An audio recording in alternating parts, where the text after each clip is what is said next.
നമസ്കാരം.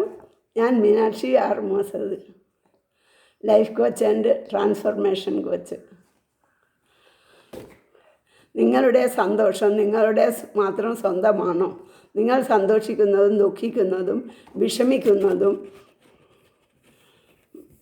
വിഷമിക്കുന്നതിനും കാരണം മറ്റുള്ളവരാണെന്ന് നിങ്ങൾക്ക് തോന്നുന്നുണ്ടോ? മറ്റുള്ളവർ എന്തെങ്കിലും പറഞ്ഞാൽ നിങ്ങൾ സന്തോഷിക്കും, നിങ്ങളെ കുറ്റപ്പെടുത്തിയാൽ നിങ്ങൾ സങ്കടപ്പെടും. നിങ്ങളുടെ സുഖത്തിൻ്റെയും സന്തോഷത്തിൻ്റെയും റിമോട്ട് മറ്റുള്ളവരുടെ കയ്യിലാണോ? നിങ്ങളുടെ ജീവിതത്തിൻ്റെ നിയന്ത്രണം നിങ്ങൾ ഏറ്റെടുക്കണം.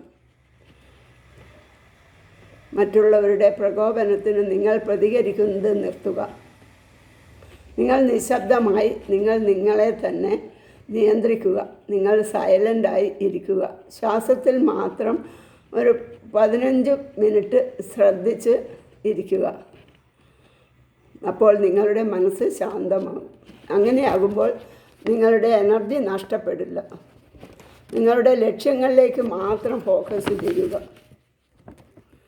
മറ്റുള്ളവരുടെ സ്വഭാവം മാറ്റി നമുക്ക് സന്തോഷിക്കാമെന്ന് വിചാരിച്ചാൽ നടക്കാത്ത കാര്യമാണ്. നമ്മൾ മാറുക. നമ്മൾ സൈലൻ്റായാൽ അവർ മാറിപ്പോകും. മറ്റുള്ളവരിൽ നമ്മൾ പ്രതീക്ഷിക്കാതിരിക്കുക. ഇത് നിങ്ങൾക്ക് സമാധാനവും സന്തോഷവും നൽകും. നിങ്ങൾ പോസിറ്റീവായി ചിന്തിക്കുക. നിങ്ങളുടെ ഗോളിലേക്ക് മാത്രം ഫോക്കസ് ചെയ്യുക. മറ്റുള്ളവരുടെ നെഗറ്റീവ് വാക്കുകൾ അവഗണിക്കുക. നിങ്ങളുടെ ജീവിതത്തിൻ്റെ യജമാനൻ നിങ്ങൾ മാത്രമാണ്. നിങ്ങൾ നിങ്ങളെ തന്നെ സ്നേഹിക്കുക. നിങ്ങളുടെ സമാധാനം നിങ്ങളുടെ മാത്രം ഉത്തരവാദിത്തമാണ്. Thank you.